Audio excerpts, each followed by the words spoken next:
MRC statewide training on emergency sheltering. My name is Adrenia Tolliver. I am one of the training coordinators for the Virginia Department of Health with the Office of Emergency Preparedness.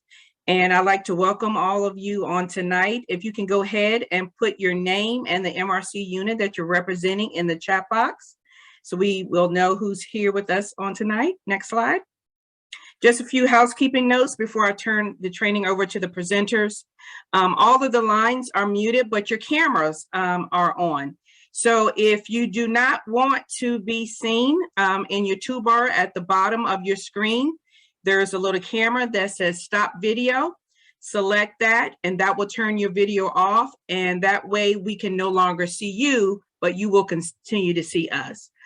Just a reminder that all lines are muted. So if you have any questions, they're going to have to go into the chat box, and our facilitators will stop intermittently and answer any questions that you have. And there's also, we'll be working the chat box as well to answer any questions that you may have. So they will see your questions. Again, you can turn your cameras off by hitting the stop video, and that will turn your camera off. So we no longer will see you, but you will continue to see us. Next slide.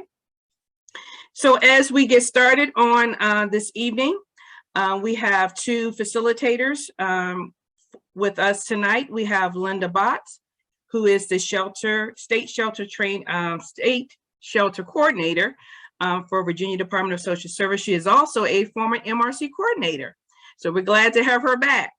We also have Christina Stark, who is the Preparedness Field assignee from CDC. And she is with Virginia Department of Health. So I will turn it over to our presenters. Again, if you have any questions, put those in the chat box, and the attendance information will be given at the end of our presentation on tonight. Thank you all for joining, and I'll turn it over to our presenters. Hey, good evening, everyone. My name is Linda Botts. Welcome aboard tonight. I'm really glad to be talking to you guys. Adrenia mentioned that I am formerly with the MRC. I was a local unit coordinator for Norfolk, and after that moved into emergency management and did a lot of local sheltering work with Norfolk and Virginia Beach. Now I'm with the State Department of Social Services and working on the state shelter plan. So I'm going to talk to you tonight about emergency sheltering, and we're going to keep it a little bit general. The shelters that you will most likely be working in are local shelters, and those plans are similar to, but different than, the plan that I normally work on. Well, all shelters have a lot of things in common. Those are the things we'll be talking about tonight. Each shelter plan for each locality is going to have its own little flavor, if you will. So if you want to know more about your own local shelter plan, please reach out to your local contacts in emergency management, and perhaps even through public health, depending on what involvement your department has, and you can get more details on that locally. So with that, why don't we go ahead and jump in? All right, so we're going to talk about different types of shelters tonight, really just kind of definitions to start with. And then we'll talk about shelter services and functions, what you could expect at pretty much any shelter you go to, and various shelter roles. Next slide. All right, so it's come to my attention after all the weather events that we've had in the last month that shelter, the word shelter does not mean the same thing to everybody. We have heard all sorts of different names for shelters, many of which describe completely different types of operations. So I just wanted to start with a couple definitions, make sure we're all on the same page. So a shelter is actually a place where you go and you stay overnight. That's what we talk about when we talk up in Virginia about shelter. We mean overnight shelters, emergency shelters. You might hear them referred to as medical, evacuation shelters, hurricane shelters, storm shelters, disaster shelters, even alternate care sites. Those are all types of shelter. And within that kind of shelter, you would expect to have a general population that you can be pretty hands-off with. They are pretty self-sufficient. You might have a medical population that needs a little bit more interaction. That's usually a public health role, and we'll be talking about that tonight. You may have pet shelters, not necessarily in your shelter, but nearby. And there's other types of shelters as well. Host shelters, regional shelters, those are the same thing, just different arrangements between jurisdictions and as to how they want to work together. So that's going to be our focus for tonight. That's the kind of shelter we're talking about tonight. Next slide. But you may hear these other terms too. Personal care sites. A new one that came to me was power and shower. That's the first time I'd heard that in this last month. This may be where we do heating and cooling shelters. Those are usually not overnight shelters. Those are daytime shelters. People might stop by these sites just to get food and water during the day, just to charge their devices. So these are not overnight accommodation shelters. Next slide, please. And then the final one that we sometimes hear is refuge of last resort. That is not a shelter at all. That is a place of desperation, if you will, because it's not really a planned place, right? Our shelters have plans. This is where we plan to take care of people. A refuge of last resort is really just a roof over somebody's head with nothing else offered. There's not even usually staff there. So that is not a shelter whatsoever. But sometimes you hear that sort of terminology. All right, so if we're all straight on that, we're going to talk about shelters now. So what do shelters actually provide? They are a roof over your head. They can provide you with some basic assistance for some things. Definitely a place where you can charge your devices, get food and water, get some assistance. You might be able to get some referrals for other types of assistance not offered in the shelter. But most importantly, a shelter is a place where everyone is welcome. When there's an emergency, we don't differentiate between, if you have a criminal background, if you have, economic woes, if you have medical needs. A shelter is a place for everyone. And from that shelter, if we can't take care of you in that shelter, we will find a place for you to go. But a shelter is open to everyone. Knowing that, shelters are also public spaces, right? So that means that you would have to take the same precautions at a shelter that you would take in any other public space that you visit, because you are essentially there with a bunch of strangers that you don't know. Next slide, please. So in sheltering, it's a partnered effort. Sheltering is like putting up a village in a village, essentially. So there's a lot of different organizations that come together to make that happen. Usually the planning is done from your emergency management agency, and then the health department is obviously involved because we can't open a shelter without the health department. They provide basic medical services and public health guidance, medical services for the evacuees and public health guidance to the other agencies that are working in there to make sure that we're in a safe environment. Law enforcement provides security. Emergency management beyond their planning phase provides coordination and resources for the shelter. Behavioral health and developmental services provides mental health services, very, very basic mental health services. They're not, doing programs or anything in there. And then your animal care organizations may get involved with pet shelters. And so they usually do that, kind of, I don't want to say on their own, but they usually do that and set that up as their own organization. Next slide, please. So there's a couple different sheltering options. We used to just have one option. And COVID, of course, as in so many other ways, has forced us to rethink what we're doing and how we're doing it so we can do it more safely. So now we have two sheltering options. We have a congregate sheltering option, which is what people normally think of. That is the gym with the rows of cots in it that you typically see or hear about. That is our main sheltering option for a variety of reasons. The efficiency, the ability to bring all the services together in one place to serve the population in need, the ability to get reimbursed by the government afterwards. Those are pretty all tied pretty closely in congregate sheltering. However, during especially the earlier parts of COVID-19, we were doing non-congregate sheltering. And in fact, there were a couple of jurisdictions in the past few weeks that did non-congregate sheltering during the winter weather events. So non-congregate sheltering is figuring out a way to access and provide hotel or similar types of accommodations to evacuees. And by similar types, I mean, it could be like state park cabins or other types of, kind of offbeat places that we don't normally think of for sheltering. The idea being that we would be able to provide them with a little bit more privacy and security and public health security so that we're not all sharing the same space.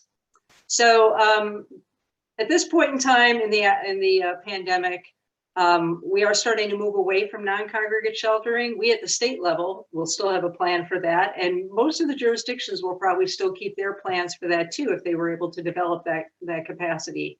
But it's no longer like the must do.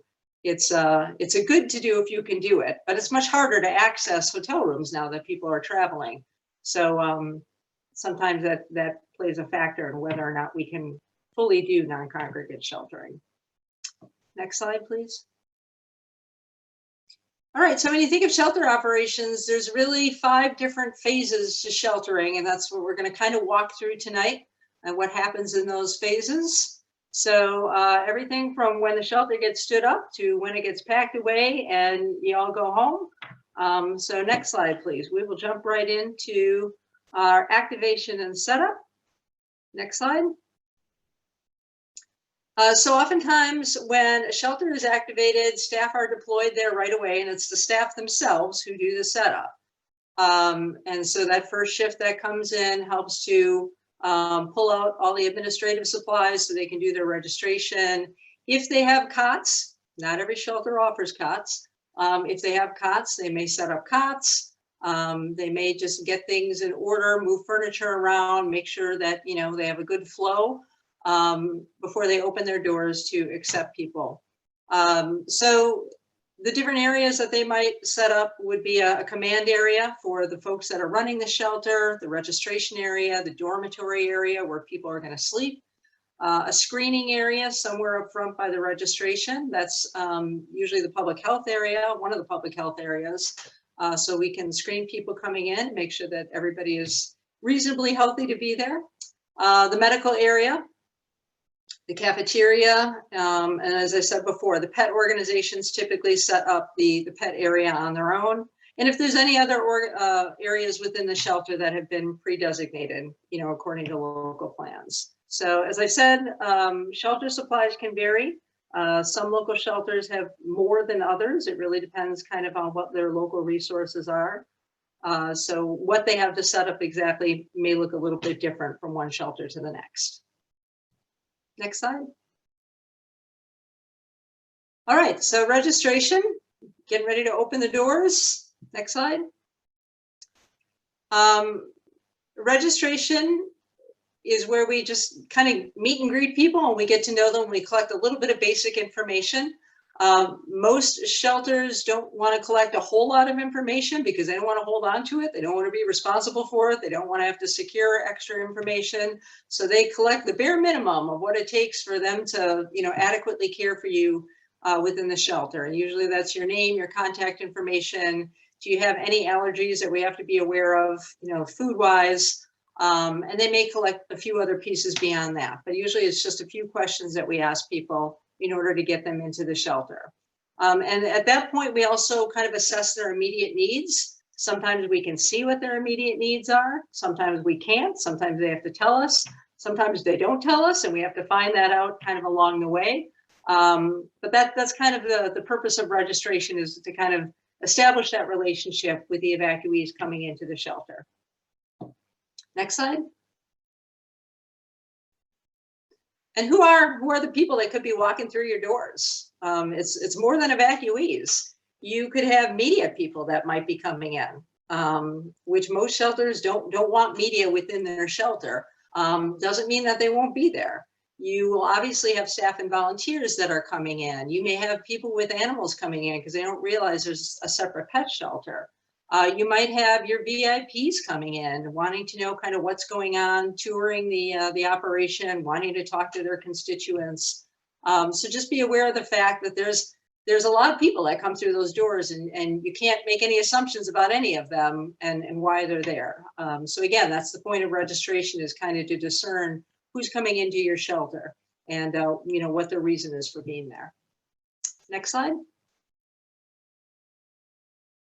All right, so somewhere right up around that registration point, there should be a sign with shelter rules on it, or something given to people, or something spoken to people telling them what the rules of the shelter are, so that everybody's kind of operating off the same sheet of music. In general, most shelters do not allow smoking, weapons, alcohol, or drugs within their shelter. There are different policies on electronics. I can tell you the state policy is that we allow electronics, but we warn people that they have to be careful with their volume and their screen content, because other people can see and hear what they are looking at. And we also ask a question, as do many local shelters. I haven't seen, obviously, the registration forms for everybody, but most of them also ask if anybody is on the sex offender registry list. So if you disclose that you're on that list, you know, we just keep an extra set of eyes on you while you're in the shelter. But we also put a reminder out to everybody coming in the shelter: this is a public place, so please take the same precautions with your personal belongings and with your children and yourself that you would take in any other public space. And we also remind them that we do not supervise their children. Children always remain under parental supervision. Sometimes we need to remind them of that as well. But those are the general pieces of information that we put out there in terms of shelter rules. And of course, there could be other information in terms of, you know, when lights on and lights out are, and meal times and things like that. But these are pretty basic rules that you will find across virtually all shelters. I see a question in the chat. I'm sorry, I've been sort of trying to keep an eye on it, so I apologize if I've missed anybody. I'll come back to you, but somebody asked how you check for sex offenders. The first question we check for is we ask them. They are supposed to self-disclose, but anybody can go online. It's a public registry. Anybody can go online and look up a name. So we have the capability of doing that as well. You can go online and look up my name. You will not find me, but you can go online and look up anybody. So that is a public open forum that anybody can check. So one of the important things to remember is that you are serving the whole community within the shelter. And that means you're going to have people that are extremely independent and can do everything for themselves, just like this disaster event never happened. You know, they're able to pick up and go and care for themselves in any kind of environment. And you'll have other people that may be a little bit more challenged by that for a variety of reasons. So we tend to call that access and functional needs. And at any given point, 50% of America has some sort of access and functional need. In fact, at some point in your life, you have probably had an access and functional need. That can include anything from age related to, you know, being a child or being an older adult, to language issues, to actual physical disabilities, mental health disabilities, socioeconomic issues. All sorts of different things can qualify you within an access and functional need. And that simply means that you may need a little bit more assistance in the shelter, and we will do our best to accommodate you. Next slide, please. All right, so this is the biggest chunk of sheltering, is actually what happens in the dormitory. Once you get people in the door and you get them registered, then they're going to stay there, right? And so now you have to look after them within that environment. Next slide, please. So an important change in terminology: evacuees become shelter residents once they're registered. And then you have to try and find them appropriate space within the dormitory. So you can see it can be kind of chaotic, right? You have this big square empty room, and people will kind of come in and they'll want to move stuff around. And, you know, even if you have it all set up nice, they're probably going to want to move stuff around to make it cozy for themselves. So there's some things you need to consider. You probably don't want to put a single woman in the middle of a group of single men. You probably don't want to put a family with, you know, a lot of very young children next to an elderly couple. So you might kind of informally think of areas that make sense for where you want to place these groups of people. Maybe people that have some mobility issues and need to be closer to the restroom or closer to the door. You know, think about where you want to place them. And this is nothing that you would put signage up, because this isn't a hard and fast. We're not segregating people. If the old couple wants to sleep by the babies, great. But you just want to make sure that you're, you know, finding the most appropriate place for everybody within the shelter. Next slide, please. So within the dormitory, this is kind of the biggest chunk, as I said, of sheltering. It's kind of the biggest responsibility of any staff that are doing that. This is really all situational awareness. You're going to be providing probably the biggest, most important, you know, helping piece at this point in time.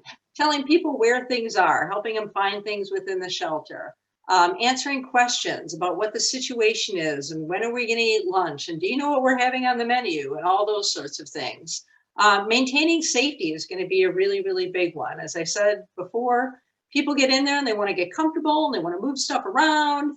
And then pretty soon your 3-foot aisles, which are, you know, pretty much a requirement, suddenly start to get to 2.5-foot aisles and maybe down 2-foot aisles. And so you want to make sure that your aisles stay accessible, your fire exits stay accessible, and so forth. Probably once or twice a day, you're going to want to do a resident head count, so you are keeping track of actually who's in the shelter, and just get to know the folks that are in there. So it's kind of, you know, reading the room, chatting with people, understanding, you know, sometimes people are too shy to ask questions. Sometimes people don't know the right questions to ask. So just kind of, you know, connecting with them and getting that interaction. For the most part, we don't do a lot of hands-on in DSS with this particular role. We're not there, you know, to touch people. We're there to just kind of coordinate and manage them. However, you know, we can do some simple things for them. We're not watching their children, but if there's a mom that is, you know, maybe breastfeeding and it's lunchtime and she asks if you can bring her something, sure, you can bring her a meal. We can do that. You know, making sure that all the rules are followed and reminding people of the rules when it's necessary. And then, of course, reporting anything that may need to be reported up to make sure that it gets appropriately addressed. So next slide, please. All right, so once we get done with that big chunk, there's light at the end of the tunnel. You've gotten word that the shelter is getting ready to close, and so now we're going to have to start getting people out. And normally, once the event has passed, the peak of the event has passed, people will tend to leave on their own. But there's always a few people that usually, for one reason or another, aren't able to easily leave on their own. And that may be due to access and functional needs issues, maybe due to transportation issues, or maybe, you know, the house that they left, that they evacuated from, isn't safe for them to return to. So now we have to do some problem solving and figure out how we're going to transition them out of the shelter. Next slide, please. So usually that starts with, you know, figuring out where the resident intends to go. If they know they can't go back to their home, you know, where do they intend to go, and, you know, how are they going to get there, and so forth. What other transportation or other unmet needs do they have? And I always like to remind people that in emergency sheltering, it's not about making people whole. We can't make anybody whole in the midst of an emergency. So if you came into the shelter $20,000 in debt with a lame dog, you're going to leave the shelter $20,000 in debt with a lame dog. Those are not needs that we're going to be able to meet in the shelter, but we're going to do our best to meet your immediate needs that are preventing you from leaving that shelter and getting back to your home base.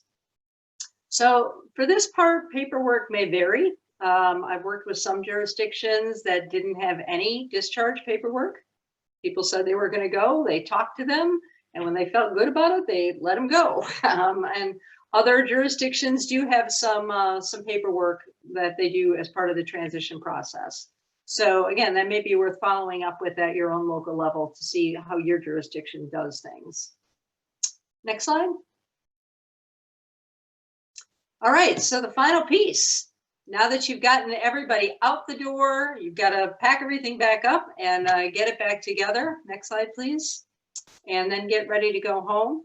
So you're going to do your cleanup. Our goal whenever we shelter is to return our facility in the condition that we found it. So we want to take good care. We are always borrowing somebody else's building, even at the local level. You are borrowing your local school or your local community center. That building has a completely different purpose, and you are turning it into a shelter, which means you've got to turn it back over to them for the purpose for which it was intended. So packing up our supplies and equipment, doing any inventorying that needs to be done, and just doing a general cleanup. We're not talking scrubbing floors or anything, but making sure that things are reasonably clean. We're not leaving behind a bunch of trash on the floor, and furniture gets put back and things of that nature. Next slide, please. All right, so I'm going to talk a little bit about the shelter rules. I'm seeing questions pop up. Maybe I'll just take a little break now and we'll address a couple of the questions. I don't want to get too far off track, but if we can flip back through a couple of the questions, I'll be happy to take a couple of those now before we dig into the shelter rules. I see we had one question about masks that I caught earlier. Masks are required for most shelters, but again, check with your own local plans. The rules change a lot. They've been changing a lot lately. So I don't want to speak for a local shelter at this point in time if they have made a different decision on that. But generally speaking, up to this point, masks have been required for all shelters. Any other questions that I might have missed? Yeah, Linda, I got a few recorded here. So Nancy asked, what's the average duration of an emergency shelter? Oh, it's a great question, Nancy. Usually from about 1 to 3 days is an average. We have been extremely blessed here in Virginia that we have not seen the kind of catastrophes that many other places in the US have had. So shelters typically should be able to operate longer than that, but in general, 1 to 3 days is what we normally see for a regular disaster. All right, and we have a question from Kim. This may be, it's region specific. When was the last emergency shelter held in Loudoun County? Oh, that is a great question. I don't know. I know some of the Region 7, some of the northern regions had shelters open during January. I don't recall that Loudoun was one of them. But I don't know the specifics on when they last had a shelter open. I'm sorry, I can't give you better information. And so we have a couple of questions that I can take a stab at, and if you just that are a little bit more public health specific. Sure. So Al asked, do we admit people with signs of active infection? And some of the questions regarding COVID, I'll touch on during my presentation, but longer answer short, we do admit folks with signs of active infection. We will have protocols for isolation, and depending on the status of that person, whether they are, whether they require hospitalization, then we would make, we would try and transport them to receive the care that they need. But every local shelter will handle it differently. But we suggest, if possible, having separate rooms for folks who are symptomatic and have an active infection, or having a separate location if individual rooms aren't possible for folks who are infected. And So Brad asked, how are the lines of responsibility or delegation of authority regarding when FEMA, Red Cross, MRC, and others are involved at a shelter? So really that's all kind of worked out in planning. And again, it may look very different from one jurisdiction to the next. There are some jurisdictions that depend on Red Cross very heavily. There are other jurisdictions that do not use Red Cross at all. And there are some jurisdictions that just have them for staffing or just have them bring cots. So it really can look very different from one jurisdiction to the next. FEMA typically does not do sheltering. So they're not really a factor in sheltering. They reimburse for sheltering if it meets their criteria.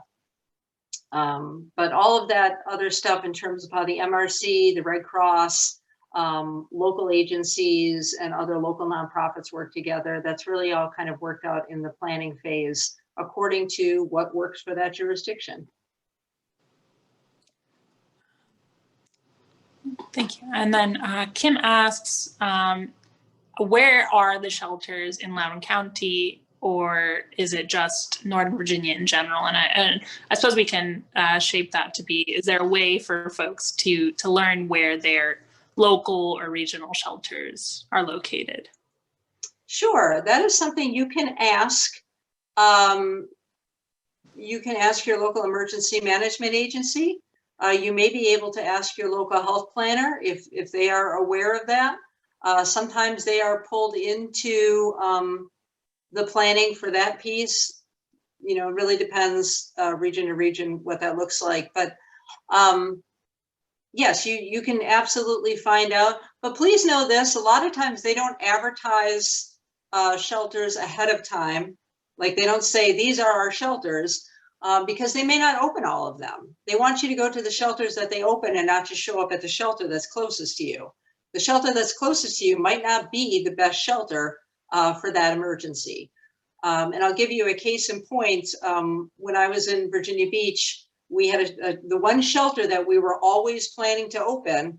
At one point, we had a storm on the horizon and we were prepping to open it. We contacted the school. Yep, they were going to open. And then they called us back and they were like, yeah, wait, you talking this weekend? No, this weekend we are redoing our gym floor. This school is unavailable. So we don't ever, like to put too much information out because sometimes people build, a mindset around that. Like I go to the school that's right down the block. That might not be the shelter that's open. But you can definitely ask what all their shelters are, and they should be able to tell you. Thank you. And Monica asks, what about people that take medication that's, for example, they're coming in because and their medication is lost in a flood or a natural disaster? Do we help them get that medication? And would you like to take a? Sure. Sure. So yes, we can try and help them to do that. That is usually done through public health, and they will try and do a little bit of case management with that person and reach out to their pharmacy and try and get them a replacement. It is always best to bring your own medication, but we can try to assist you if that is not possible. Mm-hmm. And I can add just from and once again, every shelter is different. Every local health department is different. But depending on the resources, each health department and local or regional shelter may supply, generic medication. And ultimately, we will, through this screening process, try to connect folks to depending on how dependent they are on the medication to the proper resources, whether it's within the shelter environment or outside. So maybe one more, and then we'll jump back into shelter rules, and I'll finish. We'll take the rest of them at the end. I don't want to get too off track because you've got Christina's great presentation to listen to yet too, and she's got a lot of great information for you. Certainly. So we have Turan who's asking, what's the maximum occupancy of any emergency shelter? Oh, that totally depends on the facility itself. So usual planning estimates are anywhere from 20 or 30 square feet per person to maybe up to 60 square feet per person in the general dormitory. And that can go all the way up to 110 square feet per person in the medical area. Or if you have an access and functional need, like for instance, you have a wheelchair, you're going to need more room. So that is, and there's no set standard on that. So there's a wide variation. Our biggest shelters at the state level hold about 1,000 people, and we only have a couple of those that are that big. So it varies widely.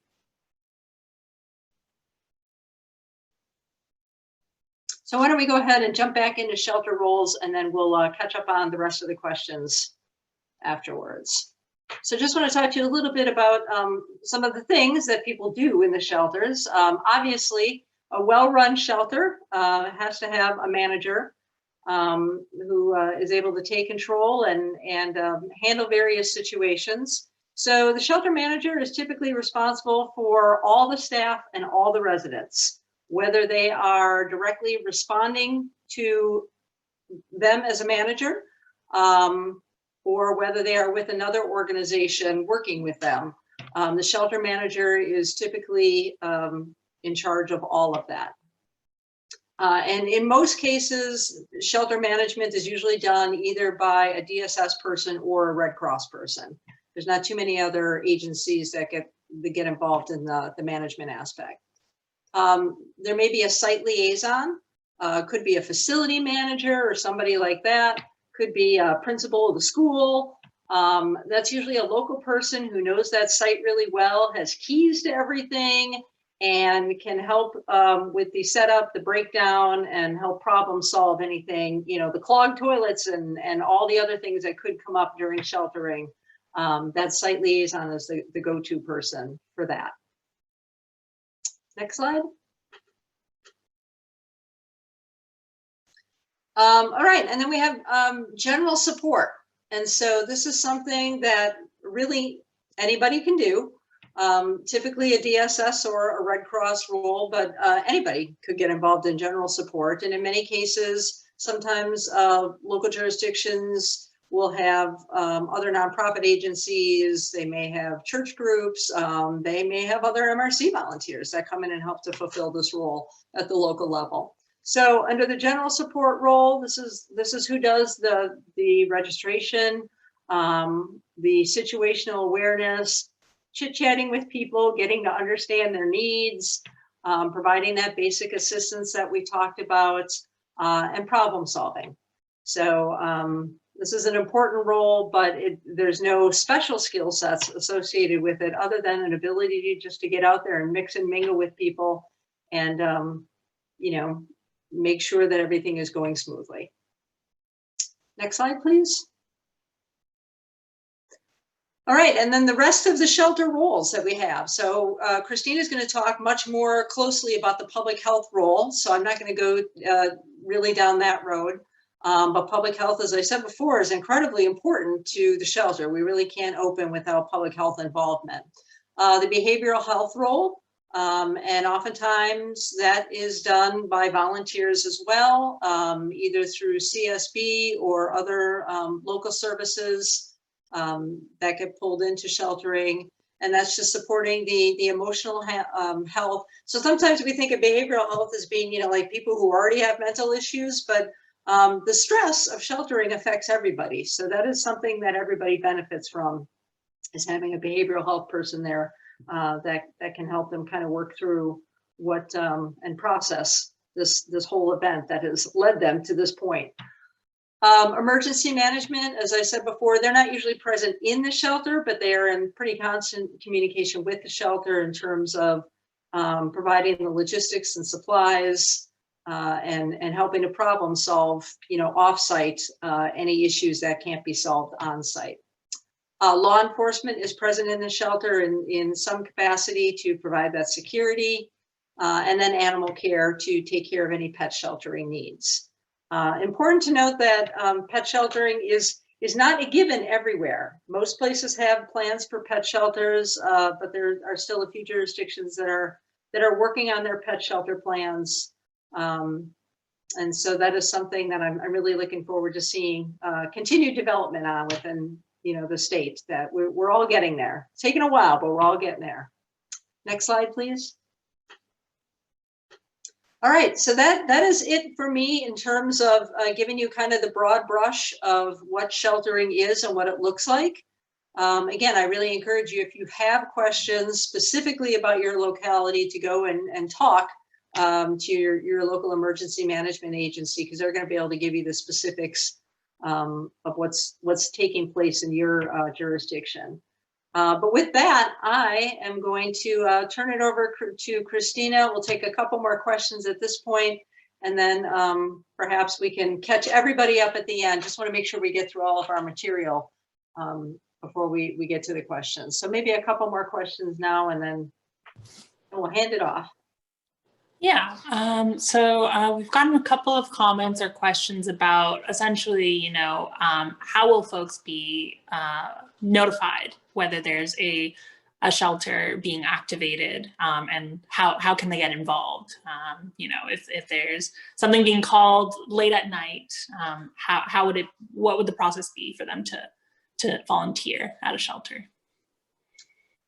So if you are volunteering through the MRC, then you would get a notification through your MRC unit coordinator that your services would need it, and they would tell you what they were looking for. We were looking for mental health professionals, or we're looking for non-medical volunteers, or something along those lines. If you're looking to get involved through some other means, maybe your MRC unit is not engaged in sheltering, and that could be for a variety of reasons. So no disrespect to any MRC units out there.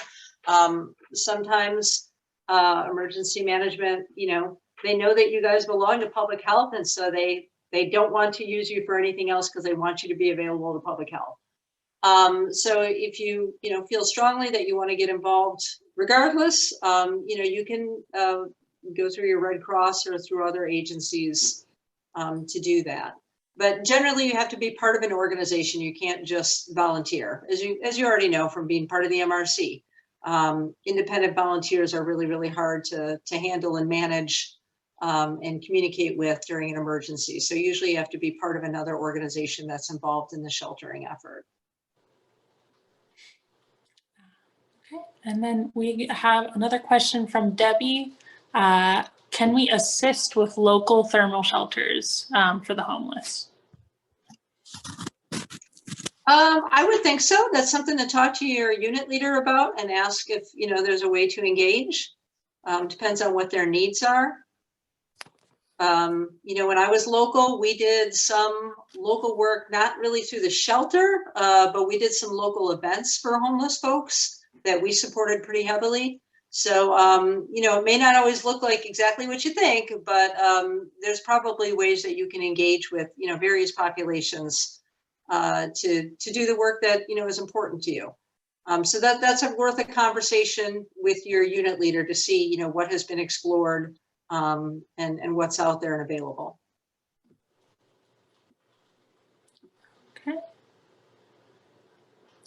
Seeing a couple of comments, but no more questions. Do you think we can table those? Take it away. Okay. Thank you, Linda. Thank you for. Sorry? I said, take it away, Christina. Yeah. Okay. Well, thank you so much, Linda, for the presentation. Without further ado, I'll go into my bit, kind of covering more the public health side of sheltering. So just the fundamentals of public health and medical aspect to the shelter. So once again, my name is Christina Stark. I'm a CDC Preparedness field assignee stationed in the Office of Emergency Preparedness within VDH. And so I'm hoping through this conversation, I'll talk about some of the public health and medical roles and responsibilities that we would serve within a shelter environment, and then describe some of the changes that we've seen for disaster sheltering during the COVID-19 pandemic, and some of the guidance and public health in interjections that we have enforced or begun. Okay. As just a general overview, some of the public health's role in sheltering. So VDH is kind of the lead for health and medical sheltering. And so what we do as an agency is we coordinate the public health, medical and mental and behavioral health services offered through the shelter. And that is in collaboration, not just through VDH, but with collaboration with some of our other partners, in this case, DBHDS and DSS. And so some examples of this is we provide health and medical assessments, triage, first aid, and limited medication administration. And this could be for shelterees, for staff members, contractors, and volunteers, etc., supporting the shelter. We strive to protect the current health status of shelterees through case management, and that could be coordination of behavioral health services, personal care services, hygiene supplies, and pharmaceuticals. And then we also support environmental health services and needs. So that's, food inspection, inspection of potable water, and just sanitation in general. And then finally, just the general overview. What you think about for public health departments is just communicable disease prevention, surveillance, and investigation where applicable. I did just want to dive into, before we dive into more of the key public health roles, I did want to just provide a quick background for one of the key functions of the medical role within sheltering, which is maintaining the health of medical needs shelterees. So medical needs shelterees are people who would need assistance during the evacuation and sheltering process due to any healthcare or behavioral health issues that can go beyond the basic first aid that may be available to general population shelterees. So these shelterees are, for whatever reason, are unable to make sheltering arrangements on their own, but they're not ill to the point of hospitalization.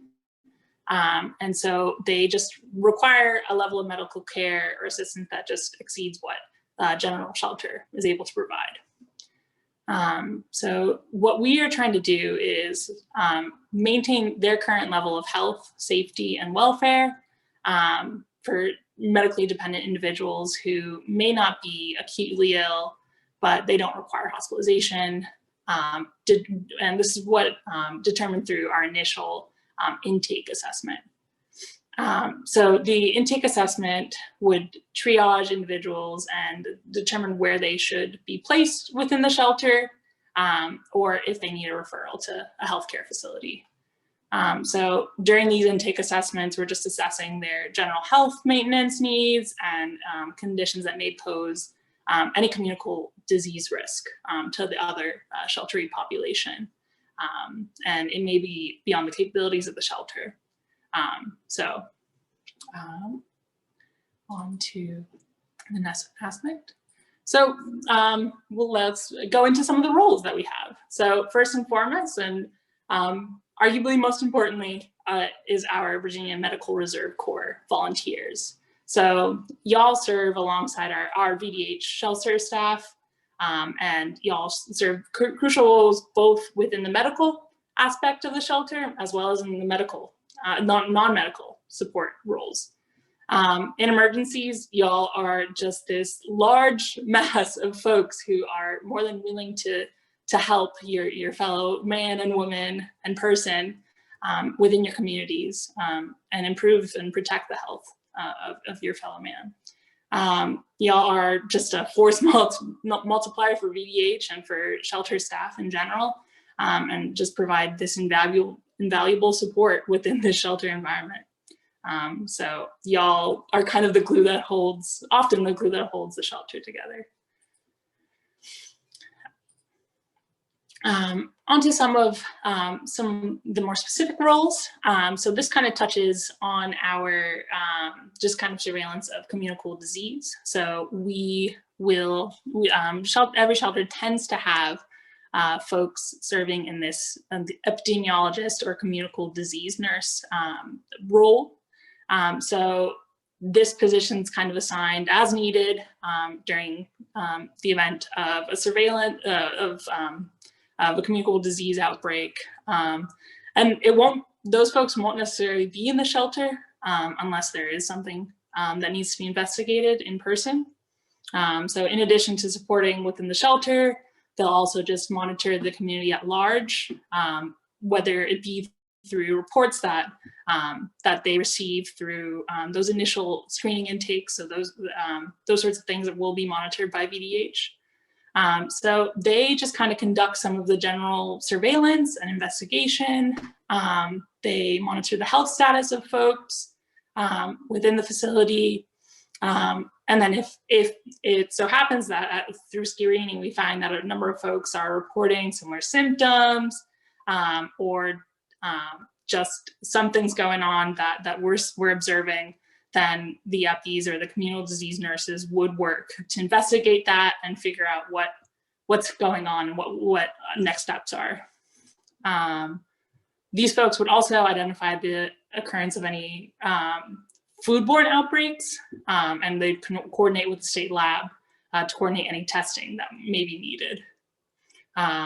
In general, they'll make recommendations for intervention or prophylaxis when necessary, and they'll coordinate with facility personnel for just general prevention strategies and disease control measures.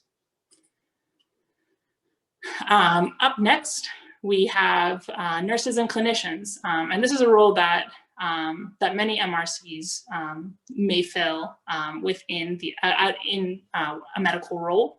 And I just will note at the bottom of the screen, we do have an additional training for nurses because we can't just go into the details of it we can't do it justice within this presentation. So you can see now the course ID number is there, and we'll send a link out. I believe a link will be sent out after this training. So their roles include, of course, first aid, triage, screening, and any intake procedures for shelterees. And they may also perform, limited medication administration assistance for those who require that, as well as case management for shelterees with chronic medical conditions and or access and functional needs. So staffing for shelters should include registered nurses and licensed practical nurses who will work within the scope of their license and practice. So that will kind of determine oftentimes whether a medical needs shelteree may need to be transferred to an advanced care facility like a hospital or other such setting if the needs are not met within the scope of practice for the medical professionals on staff or volunteering. I do want to stress once again that shelter medical care is not an alternative to hospitalization. So just to say that, this is not a hospital setting. This is just care for folks who need more than just basic first aid.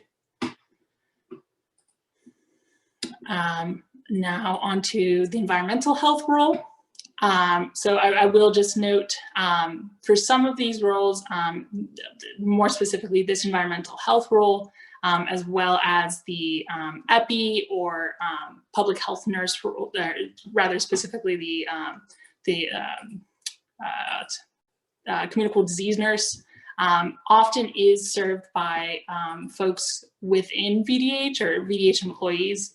However, you all can talk to your local planners or your MRC coordinators to see if there's an opportunity for y'all to serve in such a role. So onto the environmental health role. Environmental health staff are primarily in charge of inspecting the safety of food and water supply. They're not required to be on site, same as the EPI, and they will often come on site just if there's something of concern. So their role tends to be really before the shelter even opens up. So they're responsible for inspecting, ensuring the availability and safety of food and water, and then investigating any foodborne outbreaks along with EPI staff, and providing guidance for, in the case of animal shelters, rabies control. And just to briefly go over what the environmental health assessment form is for a shelter. So they're just touching on shelter drinking water, the standards for the health and medical portion of the shelter, just general shelter sanitation, solid waste generated, childcare area if that's applicable, and the general sleeping area. So now on to the nitty-gritty, or rather, the moment y'all been waiting for.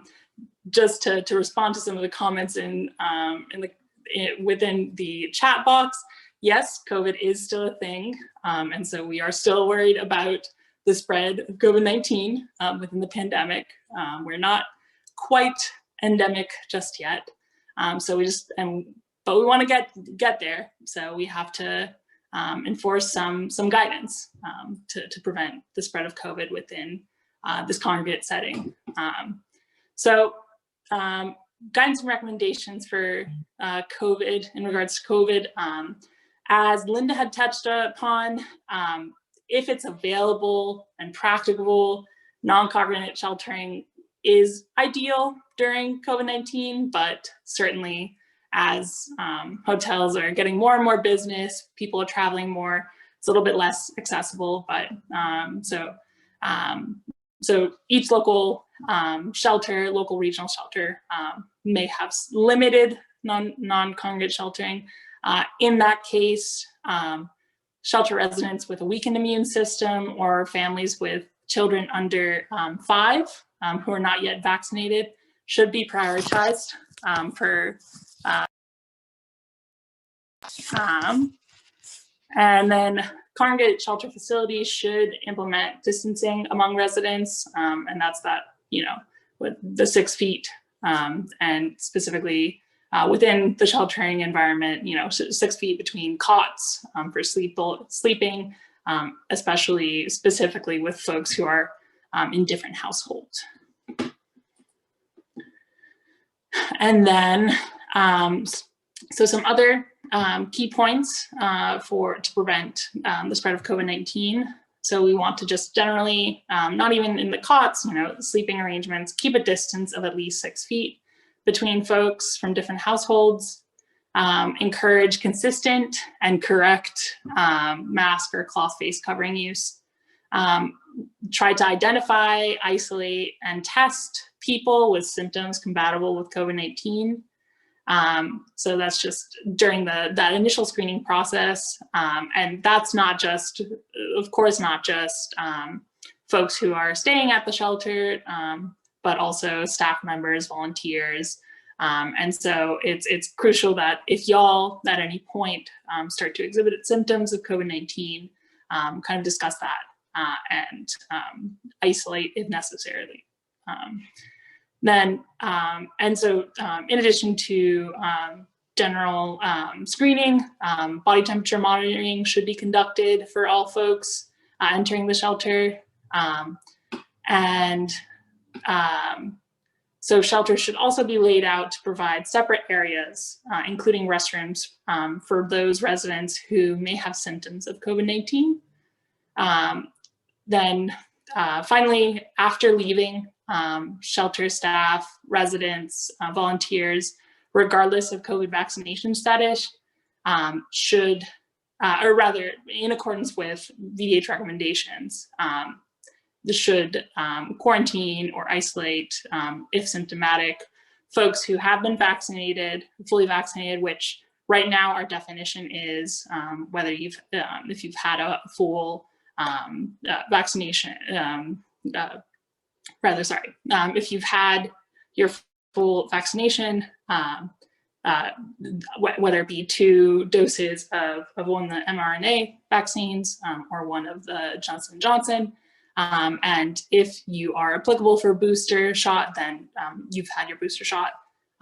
You should not quarantine if you are not symptomatic. And so,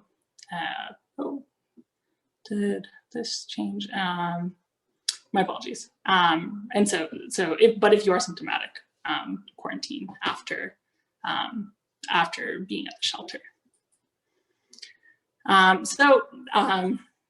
Going away from COVID and back to just general sheltering, what to expect in your deployment. So for all deployments, it's important to understand what the deployment process is, and that it's fast moving, rapidly changing, and details may be limited based on the circumstances of the event. Each deployment's different and requires different preparation, it may, or just different roles and activities, as we kind of touched on, Linda and I, in our presentations. So the ability to be flexible and adaptable is imperative. It's crucial to be personally prepared. So making sure that you're that before you even leave for the shelter, that everything is in order with your family members, and everyone knows how to contact you, where you're at. This will be austere conditions. So, you know, whether this, even just arriving to the shelter, you may be in the middle of a natural disaster. So you should be prepared for that when arriving to and leaving the shelter. You may be deployed into a situation where the power may be limited to a generator. So you should be prepared for the worst, essentially. Shifts are typically 12 hours long. There should be there could be a shift rotation, rather, that tends to be the process at shelters. Lodging may be limited. You will have lodging available, but it may change depending on what shelter you're going to. There may be some communication gaps, limited internet services, and which means that you should have any important documentation guarded or available in the case of an emergency. And then certainly working within the scope of your assignment is crucial for the running of the shelter and for your own safety, really. And self-care, as in any situation, is key, but especially in this situation, trying to stay as grounded as possible and trying to ensure that you are as stable internally and externally. It's crucial to work best as a team for you to be at your best, your tip top as possible in these situations.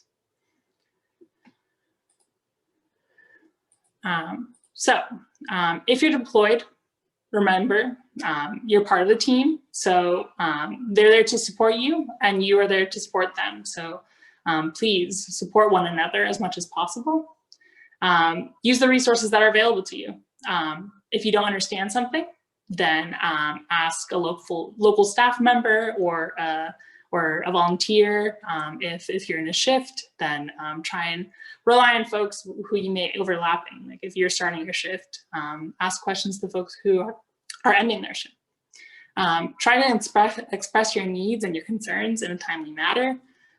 It's crucial in this environment because you know, if something's off, especially with COVID, if there's a symptom that you're seeing, try to address it as quickly as possible. Communicate successes. It's always best to have as positive an environment as possible in a team setting. Pace yourself. Make sure that you're not running yourself out and using your energy appropriately, and making sure that you stay healthy. And on that note, take time to unwind when you can. When you have moments of calm, try and take advantage of those. So some pre-deployment planning. So if your family and pets are not taken care of, then you'll not be able to focus on the deployment. So it's critical to arrange care for your loved ones and your pets. Make sure to include them in your personal emergency response plan too. Since deployments can be for extended periods of time and internet access may not be available, make sure all of your personal business and bills are paid. You don't know how long the response may be outside even of the shelter. You don't know how long you'll be in disaster mode, really. You may be asked to make purchases that you may not have readily prepared for, so reimbursement processes will need to be followed in that case as well. It goes without saying potentially, but clear your personal calendar of any appointments and other obligations. Consult with your work regarding coverage in your absence, and update your emergency contact information and instructions. So some things to consider, personal items to consider bringing with you to the shelter. Boredom busters. So this could be, headphones for your music, especially if you have limited access to internet in the shelter. Cards to play with folks, books to keep you occupied. You want to keep your mind that internet will not be working or may not be available. And then also just that energy, power may be limited. The shelter may be running on a generator. It's crucial to bring comfortable shoes, a change of clothing, and just a jacket and sweater, just to keep yourself comfortable in the shelter environment. You want to bring anything that you need for your sleeping habits, as well as your personal hygiene routines. You want to bring a cell phone and a charger, even if they're, in the case that electricity, that power is readily accessible. You want to bring a flashlight with extra batteries, rain boots and raincoat, and then snacks for when there's not meals readily provided in the shelter. Although meals will always be provided, but just in the interim between meals. And then, of course, medication, personal medication that you may need while volunteering at the shelter.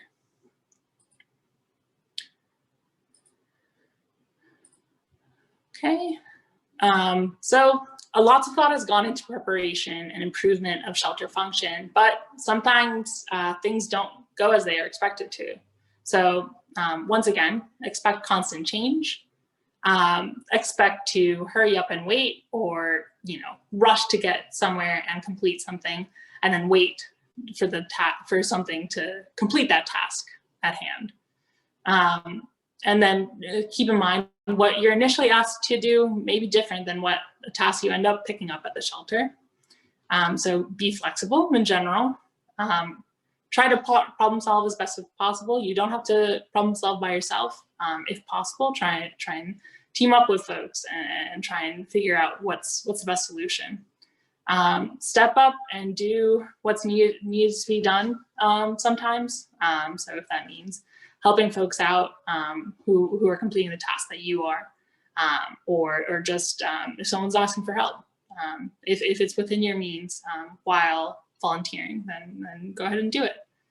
And then finally, it's rewarding work, but it can be super challenging. I know y'all know that because you've taken the opportunity to volunteer, but just as a quick reminder. So stress relief, in order to help people, you have to make sure that you've helped yourself and that you take care of yourself. So take the time to reduce your stress and take breaks when needed, and through proper communication. Get the sleep that you need while volunteering, and eat well. You can't help others if you haven't helped yourself.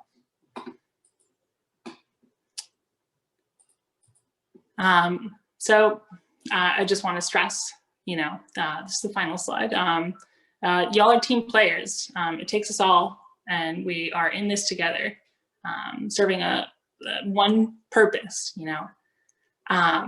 We are a team of many. We're the health department staff, we're public safety staff, we're EMS, social services, American Red Cross, et cetera, and more important than anything, the MRC staff, who once again kind of act as a glue sometimes within the shelter environment.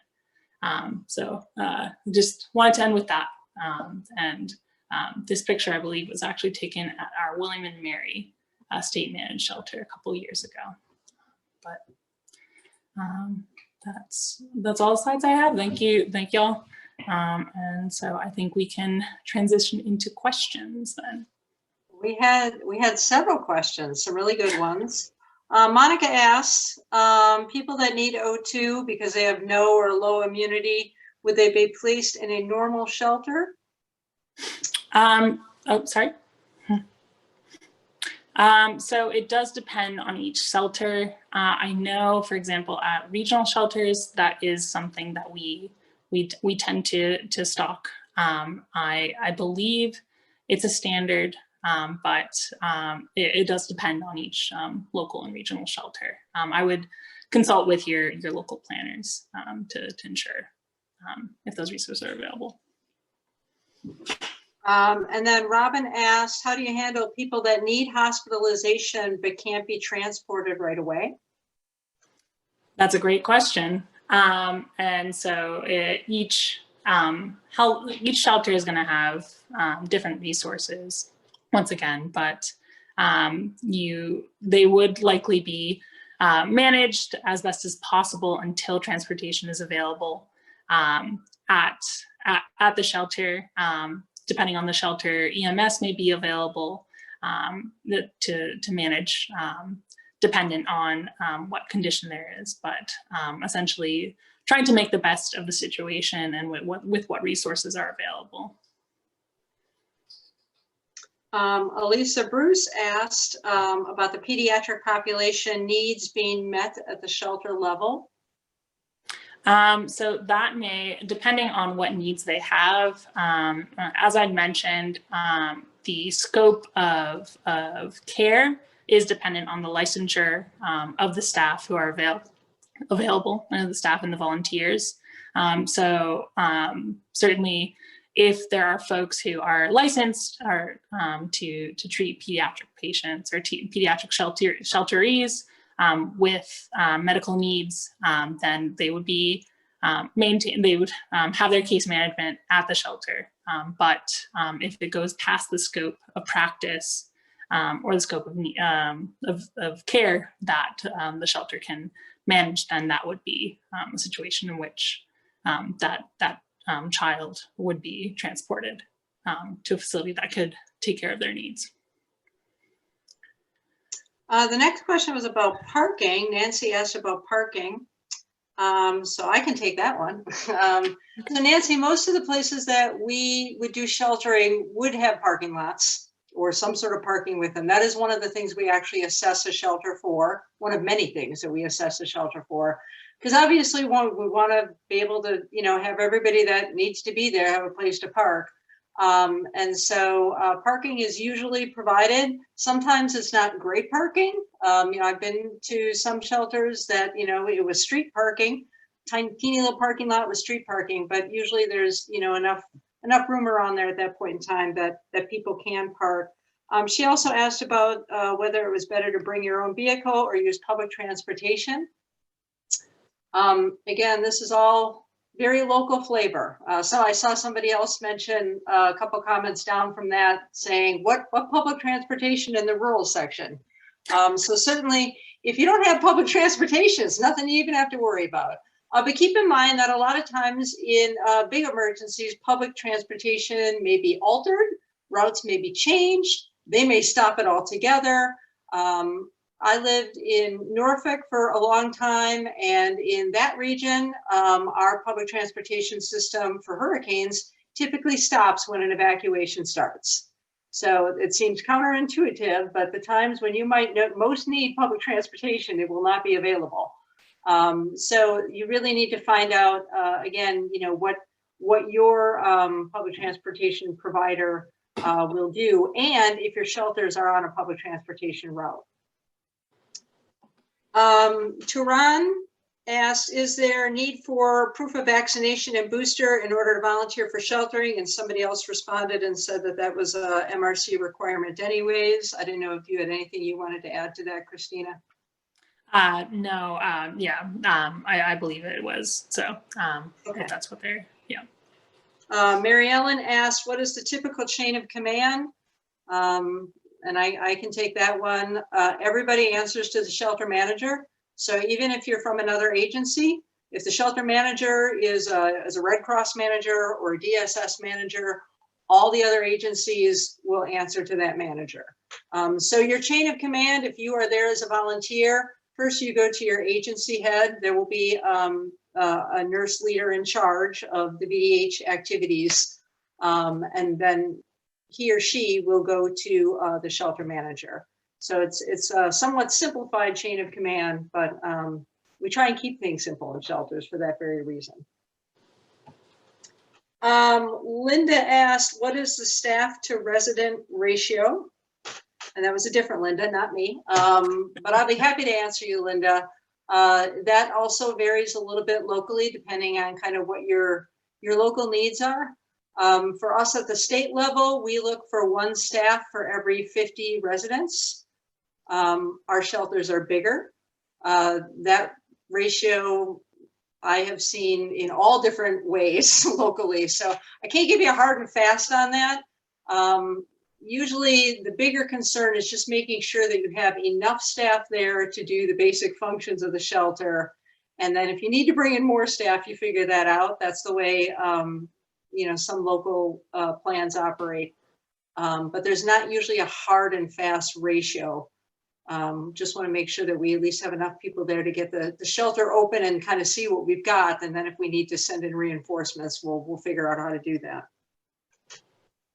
Nancy asked about where volunteers sleep. If they are sleeping in the shelter, they will usually have a room to themselves, not individually, but a group room, a group dormitory. That is most of the plans that I have seen. If they are not in the shelter, they may be housed nearby, maybe a different building, maybe a hotel. It depends on what the local plans are. But most of the time, they try to keep them relatively close to the shelter, A, to cut down on transportation costs and other expenses so that you can be eating at the shelter and so forth. And B, because it just makes a lot more sense. If you're in an emergency, we don't want to have our staff all the way across town somewhere and have to manage getting them back and forth to that shelter. And then Mary Ellen asks, does VDH have hospital beds? And Yes. I'll let you take that one. Yeah, that's a great question. So we, once again, I'm sure you all can see the pattern of, each locality is different, but VDH does not tend to have hospital beds, or rather, they may have modified cots, and they have all the materials sanitary materials for a hospital setting, or rather a medical setting, but we may not have access to hospital beds within the shelter setting, and that's certainly dependent on each shelter, but it does tend to. We do have all the materials that we need for the general medical needs of folks who may have medical needs that we can accommodate. But generally, I believe we do not have hospital beds available for sheltering. And that's all the questions that I saw. Any last calls? We're happy to make sure you guys get all your questions answered tonight.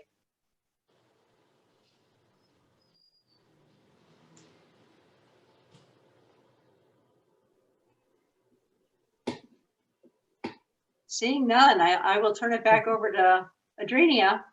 And before I go, I just want to say thank you all. It's been great to hang out with you tonight. And I hope that this was helpful to you. And, you know, feel free to reach out afterwards if you have questions that come up beyond tonight. But please do be sure to check with your local folks for your local plans.